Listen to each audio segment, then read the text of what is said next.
Почитувана госпоđo Цветановска, госпоđa Пировска, почитуван представник на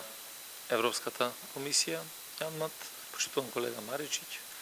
почитувани директори на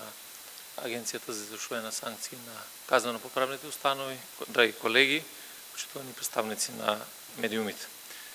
Полициските постапувања пред се од аспект на заштита на човековите права и слободи, не само како меѓународно нормирани правни стандарди, туку и примарно како темелни уставни вредности на сите демократски општества, се уште представуваат подача на посебен јавен и институционален интерес. Дури се чини дека денес тоа е уште повеќе изразено од порано, дотолку повеќе што светот пред себе има нови, сериозни глобални предизвици, што подеднакво ги засегаат сите. Но настрана на тој факт, кога говориме за заштита на индивидуалните права и слободи, особено низ призмата на неприкосновеноста на физичкиот и морален интегритет на човекот, на човековата слобода, како и на резолутната забрана за секаков облик на мачење, нечовечко или понижувачко однесување и казнување, како фундаментални уставно дефинирани принципи,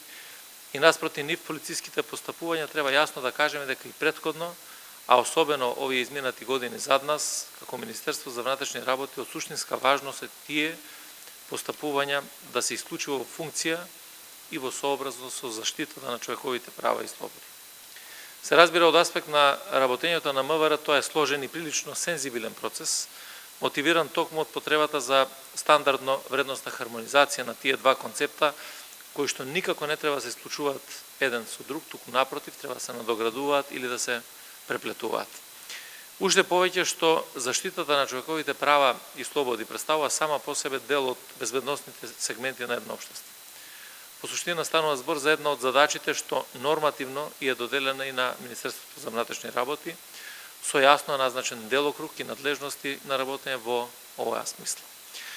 И иако пред нас има уште отворени цели за достигнување, сакам да нотирам дека МВР во изминатиот период направи сериозни и мерливи напори и презеде активности не само во поглед на почитување на принципите што го сочинуваат корпусот на човекови права и слободи, туку за нивна конкретна заштита во доменот на полициското постапување. Практично и во организацијски и во оперативен смисол, полицијата демонстрираше подготвеност и волја да се заложи за подинамично и квалитетно имплементирање на сите сугестии, стандарди и процедури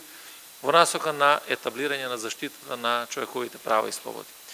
Ова е приоритетен принцип во полициското постапување во сите нејзини сегменти,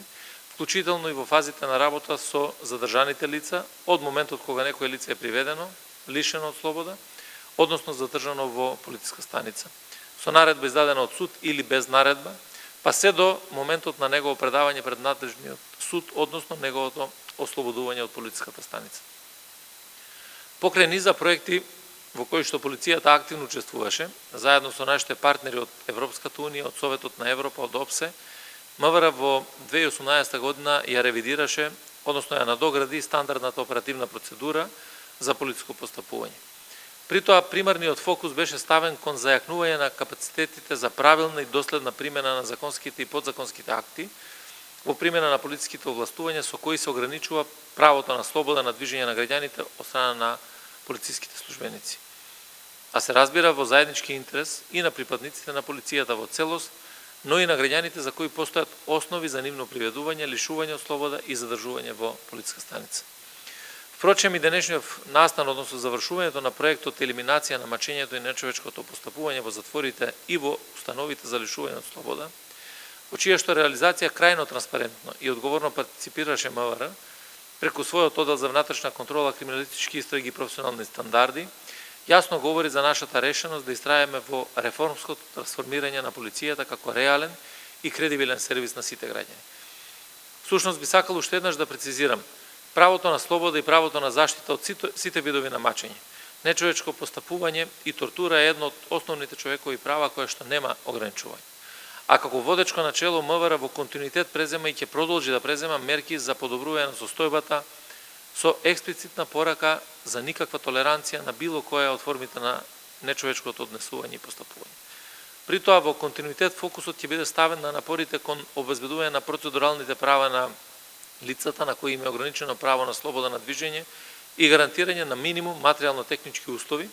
но и кон натамошна обука и едукација на полициските службеници за безусловно имплементирање на овие елементи. Неспорно е дека во остварување на овие цели ни се потребна и поддршка и помош и соработка. Дотолку повеќе што проблематиката на човековите права и слободи е еден динамичен концепт кој што бара постојаност во ангажманот, посветеност, познавање и следењето на материјата, но и незината практична примена и проверка во секојдневието. Во основа, природата на полициското работење е нераскинливо поврзана со концептот на човекови права и слободи, а полициските службеници секојдневно се соочуваат со ситуации од кои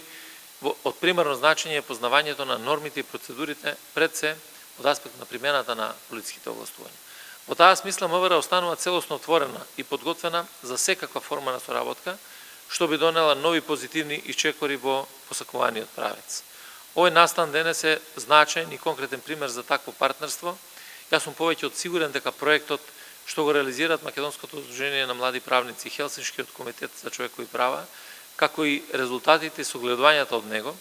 ќе дадат нов инпут во заедничкиот јавен интерес за етаблирање и надградување на демократските стандарди и вредности во нашето општество. И благодарам на вниманието.